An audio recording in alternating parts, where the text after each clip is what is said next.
who has some information you probably know about and you probably don't know how bad it's going to be. So, can you tell us about Coldwater Canyon? Hi, my name is Joe Reesong. I'm with the Trunk Line Construction Crew at DWP. And as you know, we've been carrying out Coldwater Canyon for over a year now. But coming up on March 23rd, we're going to have a full closure from the hours of 8:30 in the morning. Okay, is that better? Okay. We're going to close the road from 8:30 in the morning to 7 p.m. on the weekdays, and on Saturday, it's going to be from 8:30 to 6 p.m. And the reason we're doing that is we've got a 5-foot diameter pipe. It's about that tall. And we're replacing the old 1914 pipe that was put in by Mulholland about 99 years ago. And we have to make 3 connections simultaneously, and that road is so small and the line curves are there, we have to shut the road down for safety for the traveling public as well as our crew.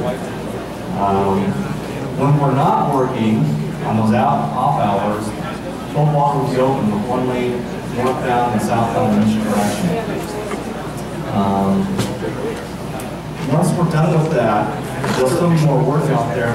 We've done, south of Ventura in about June.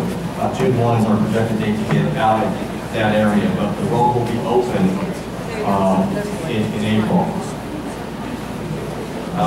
You should have seen press. We had a press conference this morning describing alternate routes and everything. So how this is going to impact Sherman Oaks is that people from Coldwater are going to need to find alternate routes. We encourage them not to try and go through the canyon roads, but to take either Beverly Glen or the freeway on your side and Morrow Canyon and 101 on the east side. We've been working with DOT. We have a meeting, a teleconference every morning with them and CD2 to try and iron out any problems that come up. Yeah, we'll continue that during the entire closure in case there's stuff that pops up that we don't expect. The date that we're doing this on March 23rd wasn't chosen at random. That's the start of spring break for Harvard, Westlake, UCLA, and several other schools. So we're trying to do it when the traffic is at a minimum. And if anybody has any questions about what we're doing, I'll step over here or take those over here. And thank you for having us. Okay, we do have a couple from the audience, Matt. Does anybody in the audience have any questions? I have a question. I've been stuck in the one-way, the narrow down to 1 lane on each side 3 times in the last week. Every time that I've been stuck, when you get to that section where they're actually supposed to be doing the work, I see like 20 or 30 guys standing around doing nothing. Absolutely nothing. I see one guy typically working, moving a truck. So yesterday, I decided to pull over to the Harvard Westlake lot. I think it was a coincidence, and make some of my phone calls and check some of my emails while I was watching this. And for an hour and 20 minutes that I could spend my time, the same guys were standing around, literally doing nothing. So is it possible during this time that you guys are going to be inconveniencing the entire city that there's going to be some supervisors to supervise? Is that possible? You've been disconnected. Yeah, exactly. Is anything going to be done to actually see that there's going to be work done during the time that you're inconveniencing the city? Well, we do have on-site supervision of the crew. For most of the hours that we're out there, so the crew isn't unsupervised. Now, a lot of the work is below ground. I don't know. I haven't been out there in about a month because I've been getting calls, trying to get the information out to the public. But a lot of the, like I said, a lot of the work is below ground, but some of it's above ground. So I can't particularly speak to that, but I certainly give you the information, give you a call and find out why those guys were standing around. There may have been a reason for that. Okay. Any other questions? Okay, thanks. Yeah, and also for the council deputies that are in the room and for your own work. There's been a lot of criticism about DWP employees and unions and everything.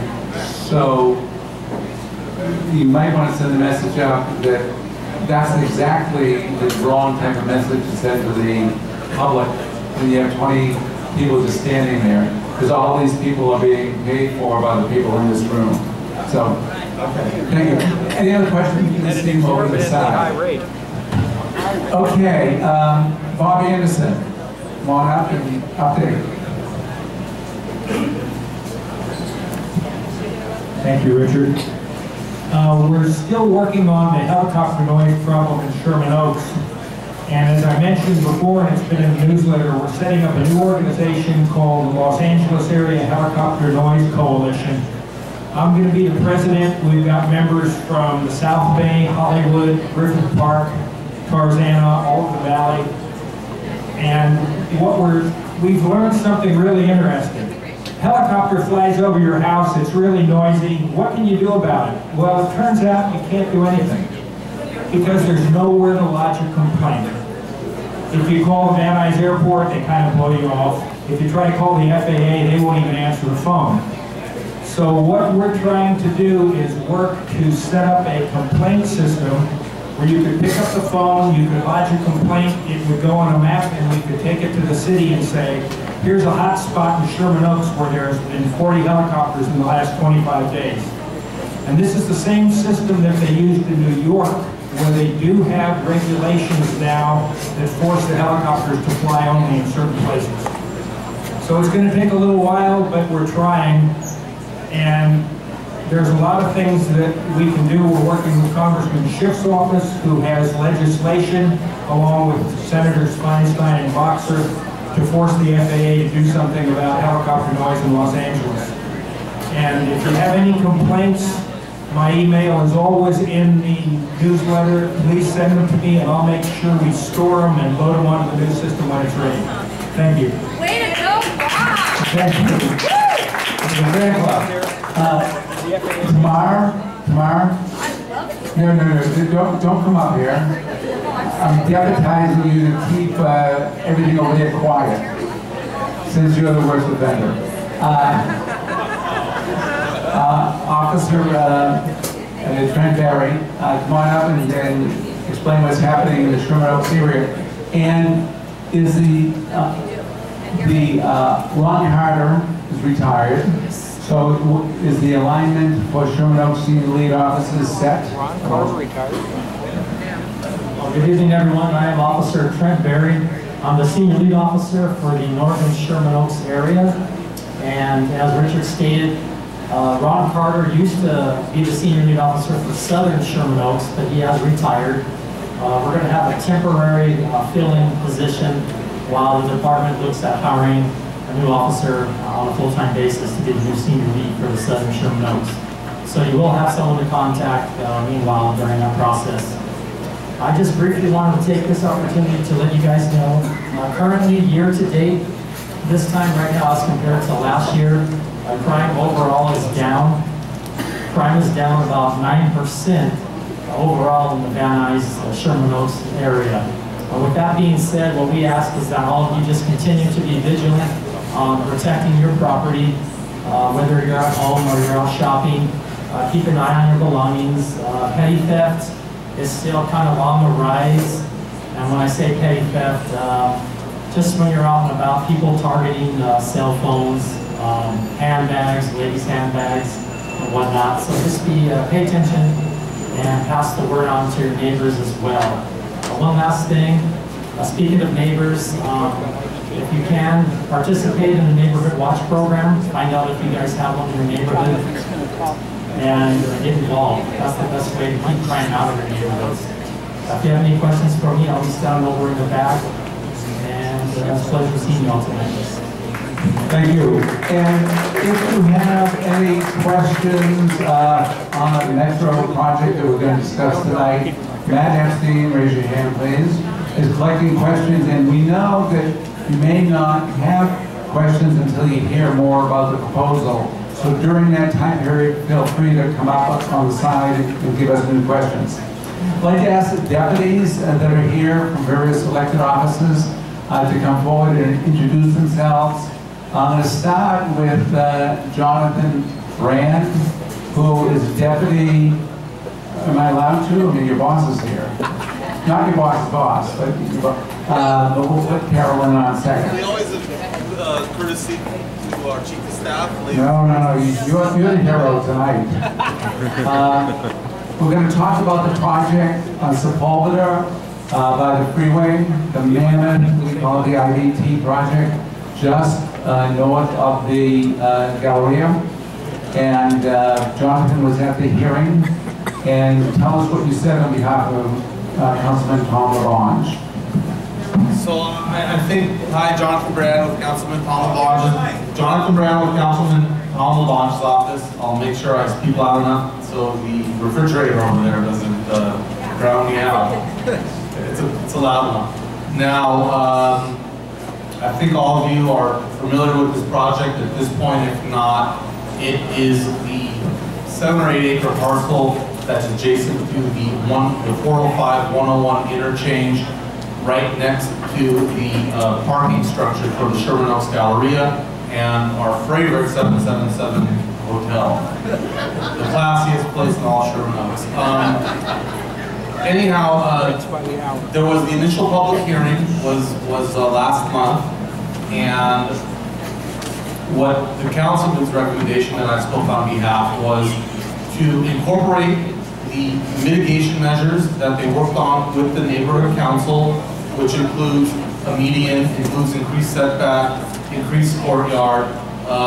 There's lots of different mitigation measures, but in addition to that, we felt that the proposal was too dense, too tall, too many units, and asked for a reduction in all of those 3 things to get more in line with where the specific plan is, but not quite 100%. So I feel that we've been getting a lot of positive feedback from the emails that we've received, as well as some negative feedback. So the next step is for the planning department to come out with a determination letter to initially weigh in on the project. After that, it goes to the city planning commission, and then they make a recommendation, and then from there, it ultimately will go to the city council. So that's where we're at in the process. Okay, 2 questions. Number 1, the people that are writing you saying, we love this huge project that's going to generate tremendous amounts of traffic and is illegal and in violation of the specific plan, what is the justification that they're giving you for their desire for this huge project to be built? Well, Richard, they don't actually phrase it just like that. it's a little bit different, but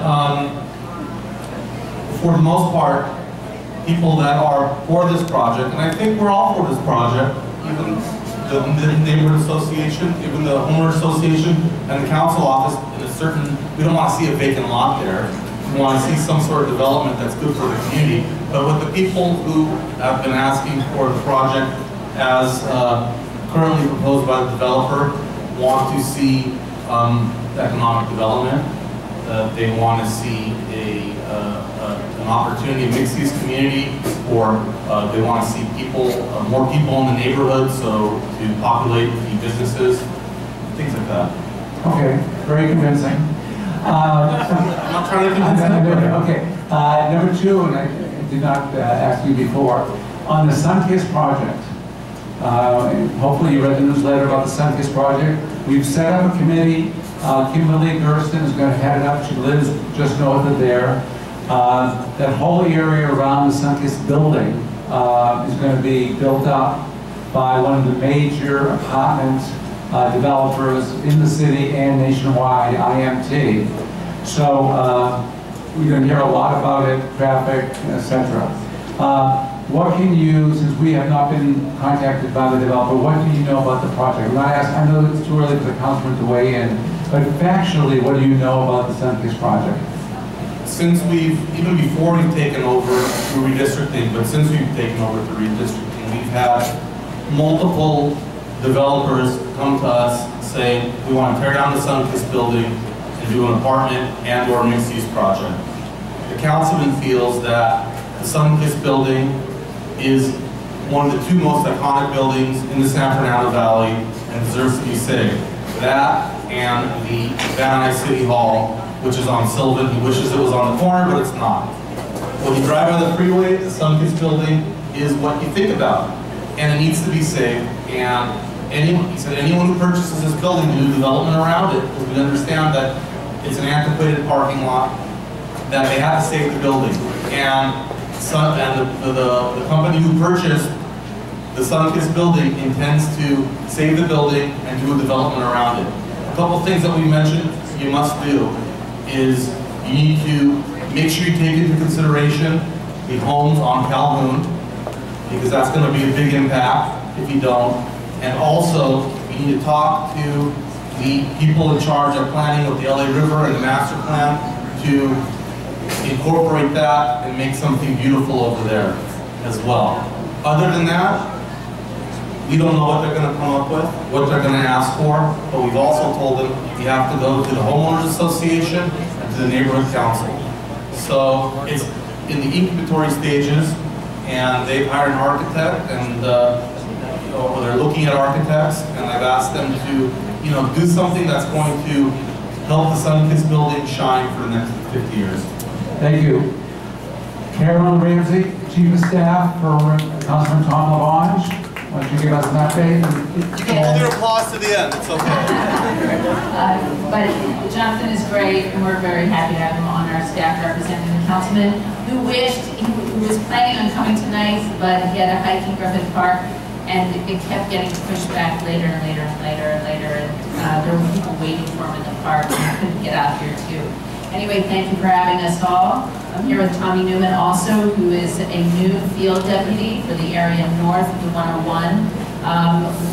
The biggest news we have is that, I've come before you with the information about the fitness zones in Van Nuys Sherman Oaks Park. Then they got installed, and we're so grateful that so many people love them. Well, the anonymous donor who funded the fitness zone came back and said, I want to donate more to expand it. So the fitness zone, we're getting new equipment to expand and enlarge that fitness zone, which is getting so much use. It makes us so happy. We go out there and we see people using it all times of the day. So within the next month, there will be new equipment going in.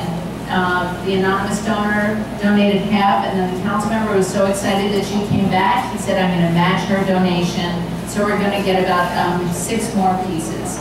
So look out for those. Please use them. Have fun. That is our big news. I'm going to have Tommy talk to you a little bit about what he's up to, but thank you again for having us tonight. Okay, one thing before you leave, Carolyn. Before you leave tonight, can you just whisper in Jules' ear the name of the anonymous donor? Because we're looking for anonymous donors also. I'm sorry. And it'll be just between you and Jules. Okay. It's great to see everybody. I've been out and about, and this is about month 4 of me on the job. The councilman has me sprinting from corner to corner of my area, which is north of the 101. I walked around Van Nuys Sherman Oaks Park with their director of the park last Friday for 2 hours, talking about what's been done with past council districts and what we could do in the future. So we're working on that and seeing what the scope of investments are in the park that we can create. Attending a bunch of neighborhood watch meetings. If you have a neighborhood watch meeting coming up and you're north of the 101, make sure to give me a call so I can come and I can talk about what we do and how we can help your neighborhood be the best it can be. And look forward to talking to you all, hopefully not at once. Okay, and you're in charge of everything north of the Ventura Freeway. And what did you say your cell number is? I didn't get as many calls on my cell as I thought I was going to the last time I did this, so we'll try it again. 323-829-0877. I can text, if anybody likes to text up there. And what's the number again? You can come see me on the side and I'll give you a card and I'll have to write it. Okay, great. Tamara, are you doing anything important? Always doing important things. Hi everyone, I'm Tamar Gallatin. I'm a deputy city attorney. I'm the neighborhood prosecutor who covers all of Sherman Oaks. This month is actually the 11th year of the neighborhood prosecutor program. And because of that, it seems to be a great anniversary of a whole bunch of really frustrating problems that have come back now for the second time. So I get to deal with some issues I thought we'd put away, like tow trucks and the Rice Street footbridge, and some neighbor disputes that I thought I dealt with 10 years ago, but they are back. So that is always exciting. The kind of most interesting issue that, in my opinion, is happening in the Sherman Oaks area is with our squatter foreclosure issue that we are still dealing with, we're starting to get a slightly different type of squatter, and these are folks who align themselves with either the anarchy movement or they're sovereign citizens or Occupy LA type folks.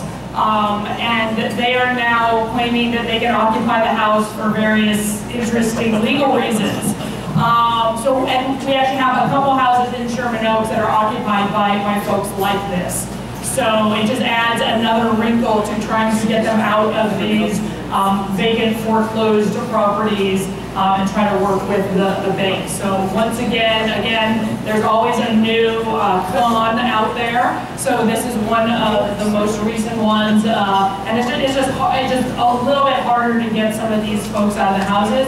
So please, when you see one of these about to happen in your neighborhood, when you see people start to move in, anything that looks out of the ordinary, please let your senior lead officer know. And these are much easier to deal with when we know about it early. So just keep that in mind and let your senior lead officer know. He or she will go out there, introduce him or herself, and see if we can nip this in the bud. In other words, you're saying police officers are more powerful than attorneys. They carry guns. If people gave me a gun, I could be really, really effective sometimes. What? And batons and pepper spray and just arm me with all sorts of things. And all I can do is put people in jail, which is usually incredibly powerful. But today I got someone put in jail for 60 days, a hoarder in Studio City. But that's as powerful as I get. Thank you. Any other deputies? Any other deputies in the room? And while you're coming up here, next meeting, okay, let me tell you a little secret. Ma'am, you're not looking. You're talking. Next meeting is, you better be here early. It's going to be one of the few debates between the two candidates for mayor. Most of the debates are going to be on television, citywide issues, big picture issues. But if you want to have specifics by two people who know Sherman Oaks, Wendy Gruhl used to represent the northern half of Sherman Oaks. She lives in Studio City. She grew up in the Valley. Eric Garcetti grew up in Encino, just adjacent to Sherman Oaks, around the borderline. Both of them have been coming to these meetings for at least 10 years. It's going to be a unique opportunity. You got to get here early. The seating you see tonight is the seating you're going to see a month from today, or the third Wednesday of next month. So if you want a seat, you're going to get here 6:15. We may have to say that it's for members only unless we have additional seats at 7:15. So if you don't belong, and our meetings are open to the public, if you don't belong, I urge you to join their homes over there. So it's going to be a great meeting. And people have said that we run the best debates, candidates, and when people say it, I say, well, you're just saying it because you're talking to us, and you say it to every group. And but I'm hearing it from other people. Ours tend to be the toughest debates, and where we try to narrow down the issues and not let these people talk forever, as I'm doing now, or just kind of blow off the questions and answers. But Dan?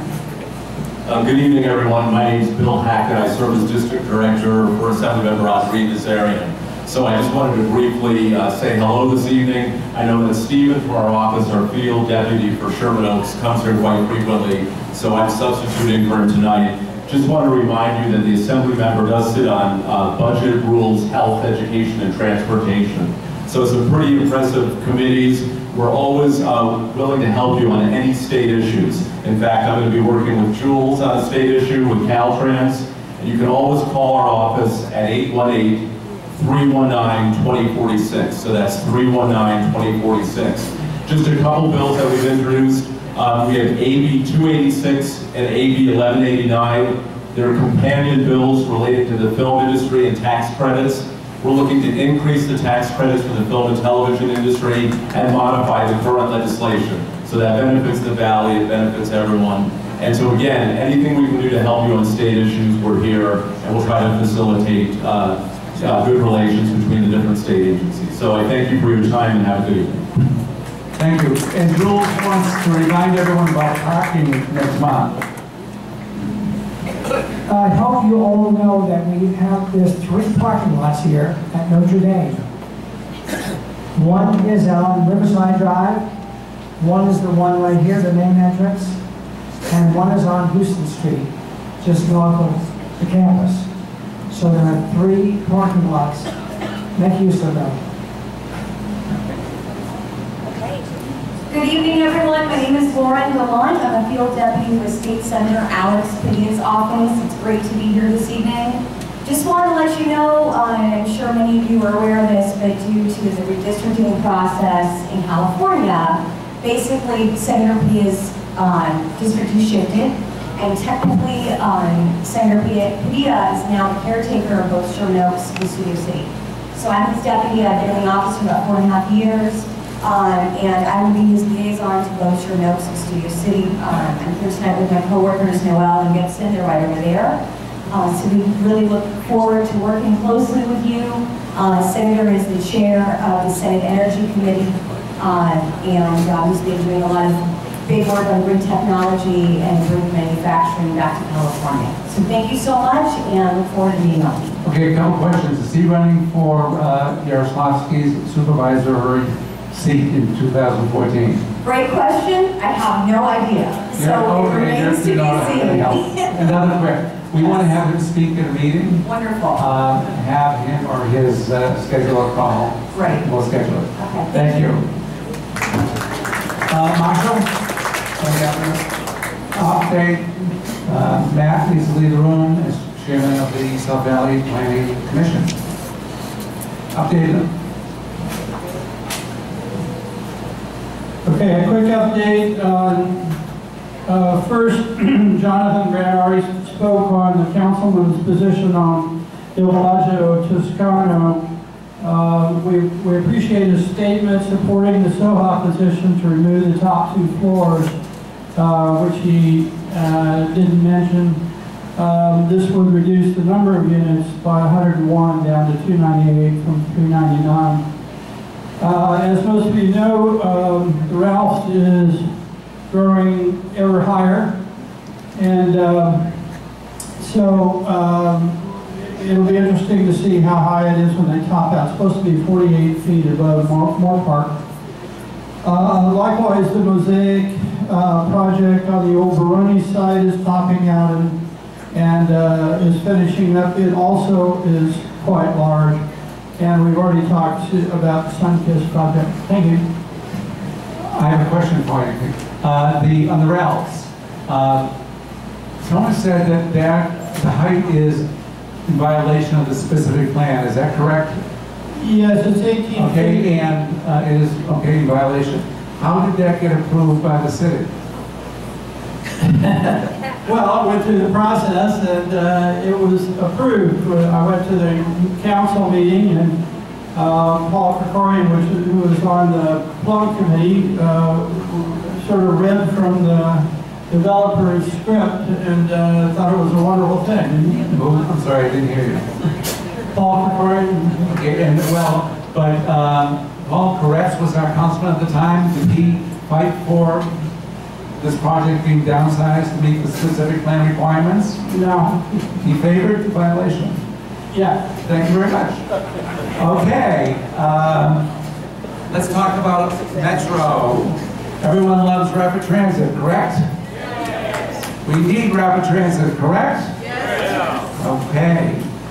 How is it going to affect our community? Okay, there's a project we're going to discuss tonight. The speaker has assured me that she has all the answers to any of the questions you have, traffic, parking, construction.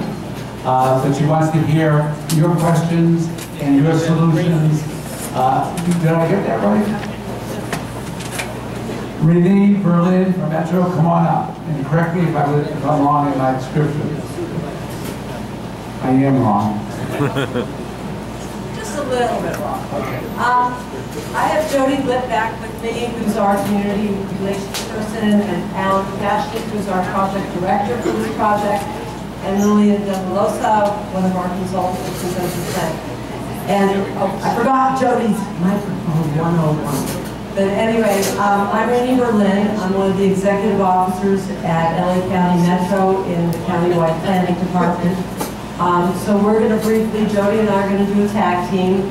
Okay, actually, can I interrupt for a second? I need, so you're not ambushed. David Colgan, are you here? Okay.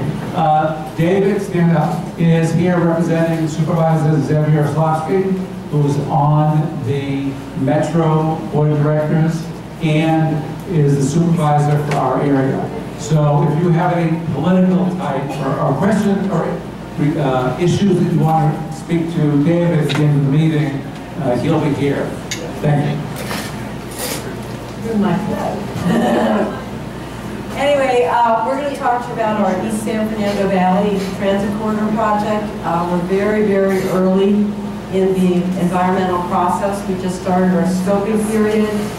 In January, we went to our board to present the results of our alternatives analysis study, which is the first stage in the environmental clearance process. And so we're in the scoping period. We probably don't have answers, and we definitely don't have answers to a lot of your questions.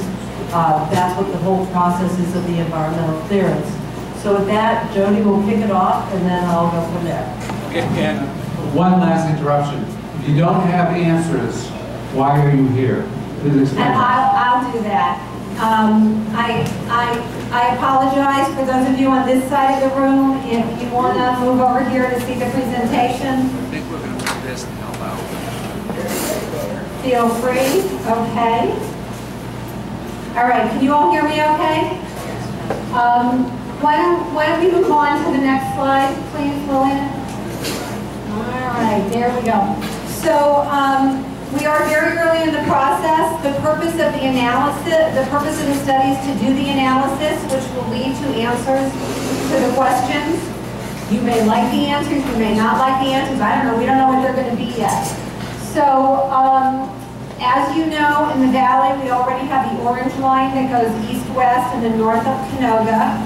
One of the next projects that the Metro Board has directed that we look at and is adopted into our long-range plan is another north-south project in the San Fernando Valley. So we are looking at alternatives that are intended to improve north-south travel, that will move more people more efficiently. I think we all know we've paved pretty much everything we can pave, so we have to figure out how to move people more efficiently in the space we have. And we're focusing primarily on the Van Nuys corridor. As you come east from Canoga, where we have the orange line now, Van Nuys is really, in terms of north-south, where is that? It is the heaviest traveled north-south route in the San Fernando Valley. It's the second busiest bus route in the San Fernando Valley. It's the seventh busiest bus route in all of LA County. Of all the bus routes we run, this is seventh busiest. I think Wilshire is number one, and whatever. And it connects to major centers in the valley, which is why that's more or less where we're focusing. Why don't you go ahead to the next slide? So this is the project development process. We're in that second blue box now, just doing the environmental analysis, both the draft and the final. That'll take us about 2 years. You guys are all pretty sophisticated. You're used to the term EIR. You may not be used to the term EIS. EIS is the federal companion to the state EIR requirement. We're following that so that we will be eligible potentially for federal funds down the road. In 2015, we would hopefully have an approved project taken into engineering and construction. This is a very aggressive schedule. The goal is to have a project up and operating within about 5 years in 2018. So you were talking to me about how long you'd be around. You'll be around for 5 more years? I certainly hope so. I'll be around somewhere. Okay, all right. Eat well. Be careful crossing the streets. Let's move on. So Reedy's going to talk about the alternatives, and then I'll be back to tell you how you can officially have input into the process. My colleague Al is passing out some of our fact sheets now and our frequently asked questions. This is all up on the web. And we have sign-up sheets going around if you want to be put into the project database so we can notify you when there's meetings and other study information. Those are going around as well. Come on up, Reedy. And hold the microphone really close. I know, I flunked my microphone 101. Anyway, Jody's going to talk a little bit about the process, and I'm going to talk a little bit about the alternatives. In the environmental process for both federal and state, you're required to look at the no build, which is do nothing except for the projects that are currently programmed or under construction, and our horizon year is 2035.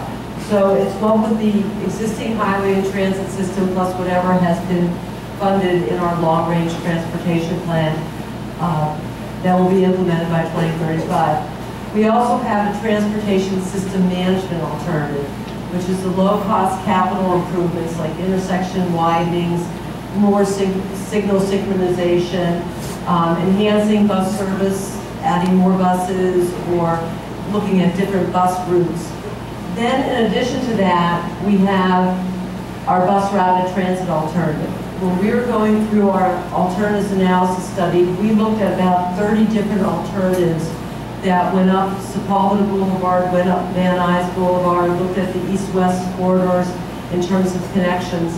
Originally, our northern terminus was up on the 210 freeway, but as a result of public input, we're now going to the Sylmar-San Fernando Metrolink station so that we can connect with the Metrolink coming in from the Antelope Valley and then disperse people that have jobs in the East San Fernando Valley or even in the downtown area. We looked at a bus rapid transit system, which is similar to the Orange Line, except it would be in the street along Van Nuys Boulevard in a dedicated lane, mostly exclusive right-of-way. Here are some statistics. As you know, Metro operates a totally clean fuel fleet. We only run CNG buses, compressed natural gas. We've also found out that we do not need to have a new maintenance facility. We have two bus maintenance facilities in the valley, one out in Chatsworth, one up in Sun Valley, that would be able to accommodate the additional buses that we would be putting onto the road through this alternative. We also have, if you go to this map here, you see the little purple squiggly line, which is our Sepulveda Pass project. This is a project that is in our long-range plan for 2039. It's a project that will connect the valley with the west side. Our board in December said, look at a public-private partnership project. It could be a tunnel. It could be, we're looking probably at a tunnel.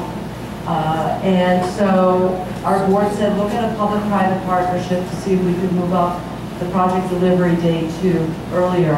So we are coordinating with that project because our board also said, could you look at the potential for extending it along the East San Fernando Valley transit corridor, and then to the south, look at connecting to LAX. So that's something that we're going to be initiating, holding industry forums with the private sector to see if there's an interest in potentially partnering up with us in with that project. For our bus rapid transit alternative, we looked at, as I said, it starts up in mixed flow. Right now, this is what we're looking at, and we want to hear comments, issues, concerns, things we should look at. It goes from the Sylmar-San Fernando Metrolink station down to Van Nuys Boulevard. We're envisioning a dedicated lane down Van Nuys Boulevard for about 6.5 miles. And then when you get to the Orange Line, we're looking at 3 different termini options. One is to terminate at the Van Nuys Van Nuys Orange Line station.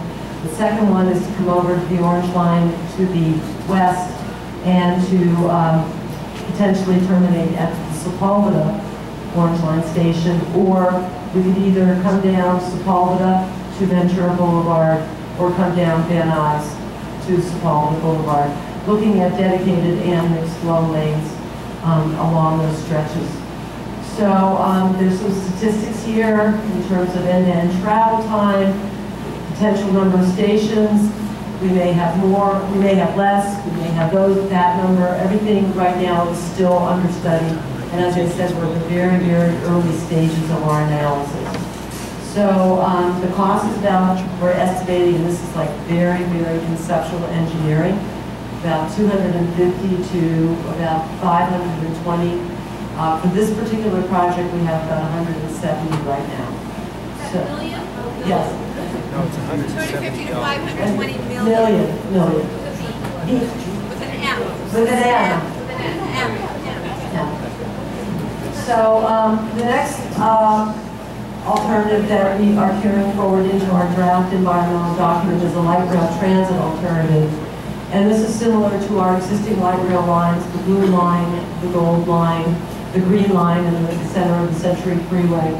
And the Expo line that recently opened up to the west side. So this is also looking at, it's in a dedicated right-of-way, because it's the catenary. And so we're looking at about 12 stations. And we have to have a new maintenance facility because this would be the first rail project in the valley. So anyway, light rail in the valley. So if you go to the map, it has a similar alignment as our DRT, except it is in a dedicated right-of-way coming all the way down to Ventura Boulevard. And so we're looking at 13 stations, and this has a cost of about $1.8 to $2.3 million. Billion. And so we have a big funding gap that we're going to have to deal with. And as we go along the project development process, we do more engineering, we need more refinement of the project in terms of number of stations. Do we need grade separations? Don't we need grade separations? And all that other stuff. So, and with the light rail, okay, she's coming up next. So anyway, so those are the alternatives, and as I said, we just started our scoping period on February 28th. We're looking for comments, things you want us to study, what are your concerns. So please send them in either via our website, all that other stuff, but our scoping period is open until May 6th. Okay, let's go to the next slide. So just really quickly, by the way, in the bottom right, you'll see the LA City logo. We're doing this project in conjunction with the City of LA and the City of San Fernando. These are all the things that we're going to have to evaluate for all of the options. What are the travel and mobility benefits and impacts? What about regional connectivity, cost effectiveness? I don't want to read all this to you just because this is a sophisticated group. You know what everybody looks at when these projects are evaluated. Community input is one of the criteria. So it's not the only one, but it is one of them, and they're all important. Let's move on, please. So now through May 6th, this is, as Richard said, this is your opportunity to shape the study. If you have questions like, what is this going to mean for X, ask that question, ask us to evaluate it, and we'll do the analysis and try to come up with an answer for you. So these are some suggestions. Do you want to know where a maintenance yard is going to be? Do you have an opinion about that? Questions about it? Is it light rail? What about parking? Whatever. So these are just some ideas for you. Let's go on to the next thing. During scoping, we'll listen to you tonight, but because it's this official period, there are ways to get your comments on the record. We had a meeting last night up in San Fernando. Last Saturday we were in Panorama City. We have 2 more meetings coming up tomorrow night in Arleta and next Wednesday at the Van Nuys Civic Center. Tomorrow night we're going to live stream it, and then that'll be up on our website. If you wish to come and give your comments at the meeting verbally, you're welcome to do that, or you can put your thoughts in writing to us. And on the material we passed out, all of that is there for you. You can send it by mail. You can get on our website where it says contact us. We have a comment app on Facebook. If you have a question or comment, you can get into 140 characters or less. Use the hashtag EastFSB Scoping. and get those comments to us by May 6th, and that's how we'll get those in the study, and that'll become part of the evaluation. And with that, Ms. Berlin, come on back up here. And I'll leave it to you guys. I don't know how long you want us to go. We'll have you out of here by 1 o'clock. Perfect. Pacific time? Yes. The first question, you started to touch on, but I don't think you got into that detail, coming from Bob Anderson. The public hearings that you're going to be, the scoping sessions, how often are they going to be, and where are they published? We had 2 already. We have 2 more. We put notices on the buses. We've emailed them. We've done press releases. We've bought ads. We've posted signs along the corridor. We've mailed them out to our database. We've sent them to the elected officials' offices and asked them to send them out, so they're all over the place. If you want to be on our database, like we said, fill that out, and you'll get emails from us about future stuff too. So when is the next scoping session that's going to be in this area? Tomorrow night at Arleta High School at 6 o'clock, or next Wednesday afternoon at 4 o'clock at the Van Nuys Civic Center. Okay. Great. And tomorrow is live stream. Could you put the dates back up? Yeah. Okay? So those are our next 2 meetings. Okay, terrific. And it's all on the website. Okay, when I call your names, if you can stand up, or wave your hand if you're already standing up so that they can address you, not me. The next question is from Chuck Betts. Chuck is over there with the cord. And I love this question. When the rail line gets to Ventura and Sepulveda, or Ventura and Van Nuys and Ventura, what are you going to do with the people? You cannot add more buses to 405 or Sepulveda or Ventura Boulevard. The mountain is a wall. The tunnel should be finished before you bring more people to the wall with no place to go. Well, and those are among the things we're going to look at. I think one of the things we find out with many of these new projects is we have buses right now that continue over Sepulveda Pass, and it's very likely that these same buses would continue over the Sepulveda Pass, hopefully take advantage of that new carpool lane to move a little faster. But that's a great question, and it's among the things that we'll be evaluating. And we are looking at this project in concert with the public-private partnership for the Sepulveda Pass project, so depending on what happens with that, there could be either a transfer or potentially going over the hill. The north-south corridor is going to be finished in 2018, but the last I heard, the tunnel under the mountain I'm going to repeat the question. What he commented on was according to... Okay. Let him repeat the question. That's okay. You go ahead and repeat. And if I get it wrong, you'll tell me that. This project that we're talking about tonight that goes from Ventura Boulevard North, in our adopted plan, is scheduled to be completed 2018. Our long-range plan allocates the funding as it comes in over time to projects around the county and over time. The last project in the adopted long-range plan is in fact what you talked about, something that will connect the valley to the west side, over, under, around, through Mass. We don't know what it's going to be yet. As Reedy explained, that project right now is scheduled for 2039. Our board has asked us, as we explained, to work with the private sector to see, and it's a question of funding, it's not a question of engineering and building. Are there ways we can work with the private sector to accelerate funding to get that done sooner? I don't think the audience maybe didn't hear the question, but the question is, in 2018, the people are going to all come out on Ventura Boulevard to support of Van Nuys. They're not going to wait, obviously, to 2039 or 2030 or whatever. What is going to happen to those people when they get to Ventura Boulevard? Well, right now you have a lot of people who are riding Van Nuys now, and they're coming down, and then that turns and goes. So people are getting off where they're going to get off. And so one of the things we'll be looking at is what are the boardings and the lightings going to be at each of the plan stations? What are they now? How will it change? And are there connections? If it's a bus line, some of those will continue over the hill, and some people are going to be getting off. They may be getting off at the Orange Line, they may be getting off at Van Nuys Civic Center. But even though this project ends at Ventura, If it's a rail line, absolutely, at this point, there will need to be a transfer. Here's the problem, which I think you folks are missing.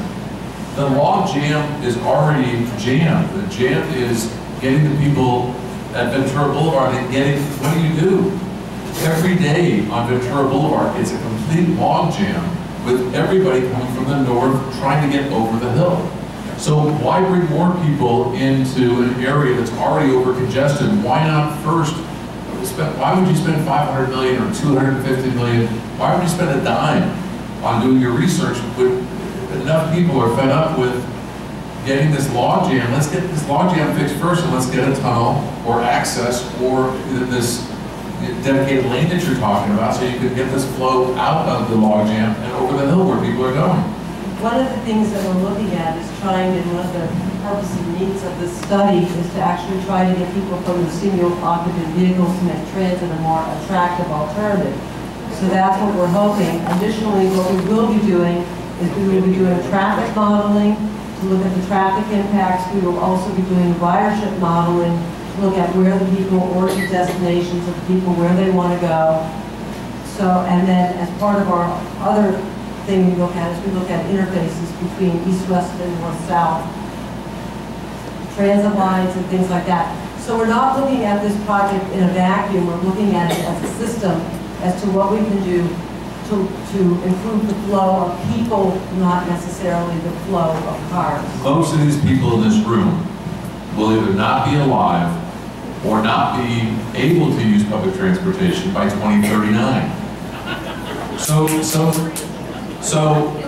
But 2018, that's a little bit closer. I think most of us in this room would be happy to see an alternative to the log jam by 2018. So if enough people in Los Angeles or in the Valley or in the affected areas come to these sessions, send you emails, send you your hashtags, do all the things that you're asking us to do, and say, we don't care about this line that you're proposing, but we care about a tunnel to the west side, let's say. Then you'll go ahead and shift that $500 million or the $250 million, or this is already a done deal and this is just pretty